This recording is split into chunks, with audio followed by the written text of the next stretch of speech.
This is the John Cabot House, home of John Cabot, a wealthy merchant and one of the founders of America's oldest community bank.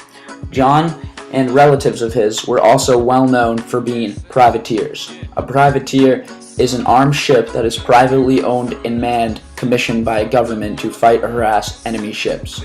The Cabot family owned many vessels used as privateers during the Revolutionary War.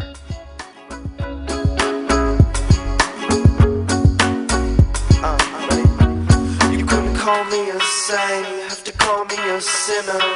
Committing bigger than 21, saying winner, chicken dinner.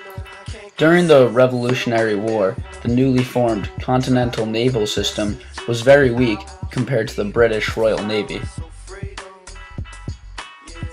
Citizens with private ships, such as John Cabot himself, were actually encouraged to harass British ships and could make a profit from it.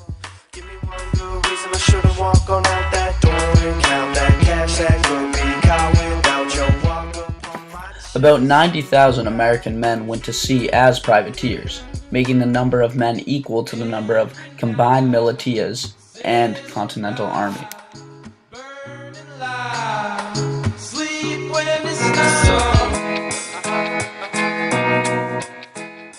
The Cabot family extended their family fortune very much so through privateering and other methods of trade through owning these private vessels. John Cabot actually owned the first privateer ship from Beverly. This ship, on her first cruise, captured 2 prizes.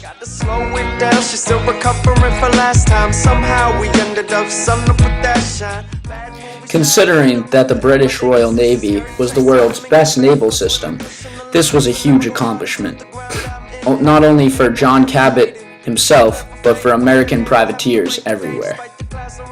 Another successful privateer ship used in the Revolutionary War that was owned by the Cabot family was the Pilgrim. Its first cruise was in 1779 and manned by the Captain Hugh Hill.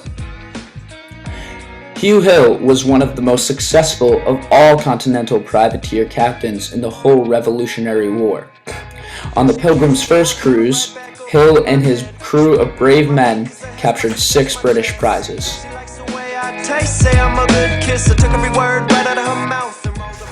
Unfortunately, capturing prizes was not the main source of income in owning a private vessel. Many of the Cabot family vessels were involved in smuggling.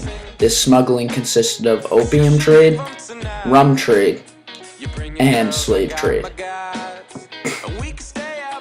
They also made a profit from collecting seized cargo from British ships.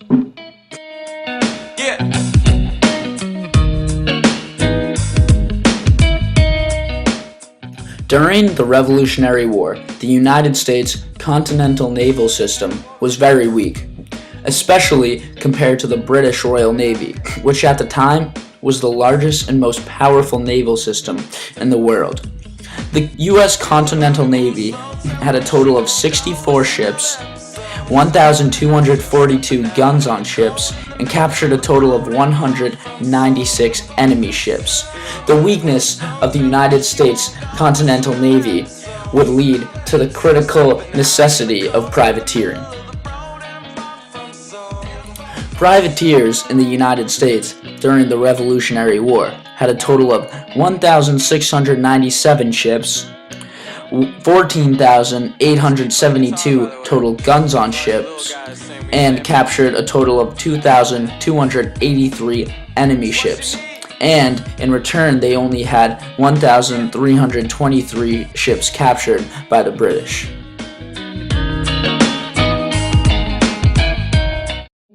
Without privateering, the American Revolution could have had a completely different outcome. John Cabot, along with many other successful privateers, helped gain our country's independence. And with doing that, John Cabot helped make Essex County and the United States of America the great place it still is today.